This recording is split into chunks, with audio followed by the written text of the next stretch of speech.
अरे व्यक्ति के नाम का क्या मूल्य, कोई जाने न जाने। नाम तो काम चलाने के लिए है।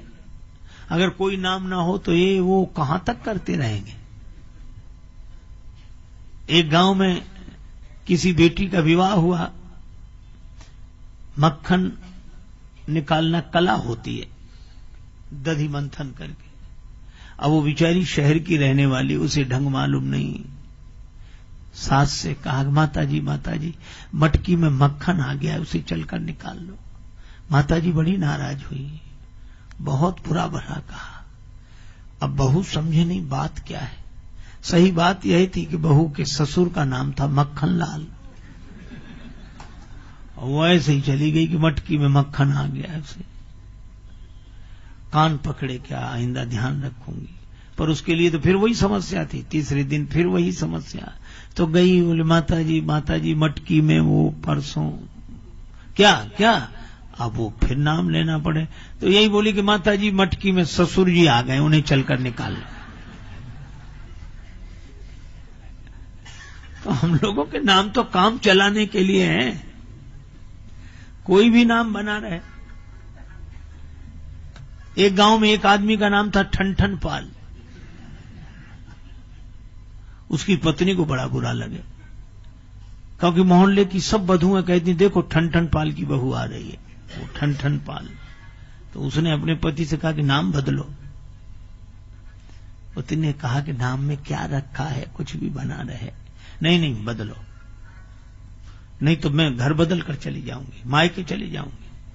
पति ने कहा कि भाई तेरी मर्जी, अब नाम में। तो नाराज होकर मायके चली, अपने पिता के यहां पैदल चली जा रही थी।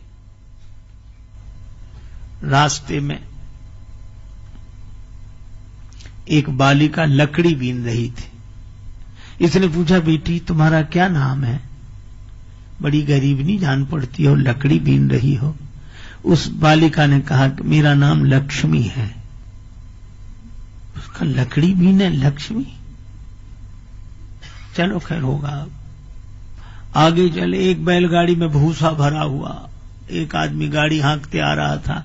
क्या नाम भैया तुम्हारा? तो बोला धनपाल।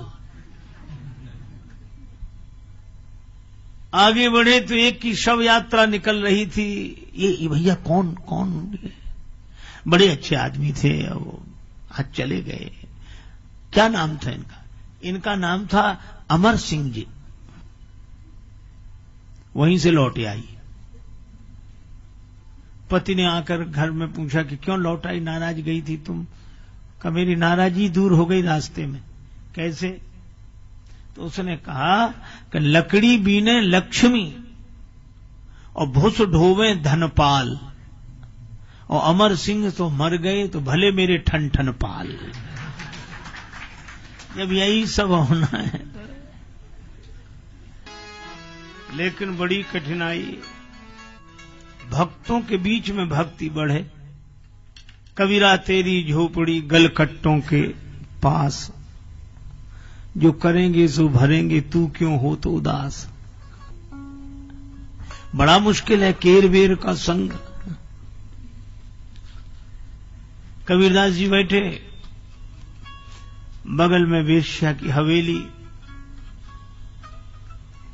अब उसी समय वहां नाच गान हो, इधर कबीरदास जी झीनी झीनी बीनी चदरिया।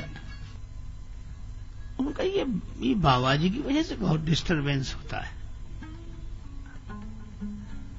किसी ने कहा संत के पास है क्या? घास की झोपड़ी आग लगा दो, भाग जाएगा।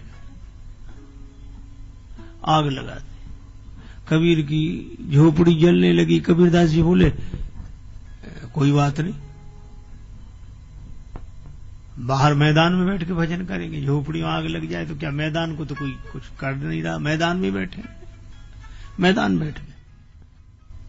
भगवान की लीला ऐसी, हवा चली, घास फूस के झोपड़े उसकी हवेली पे गिरे, आग लग गई, सब भाग गए। अब वो आई, चरणों में गिर गई, बाबा बचाओ बचाओ। बाबा बोले हमारा तुम्हारा झगड़ा ही नहीं है, तुम तो आराम से बैठो। हानि लाभ होते रघुनाथ की कृपा से, सब मोही मानवों को माथ ठोक हाथ मलने दे। बाबा मेरा सब जल जाएगा, बचा लो। बाबा बोले मैंने कुछ किया ही नहीं।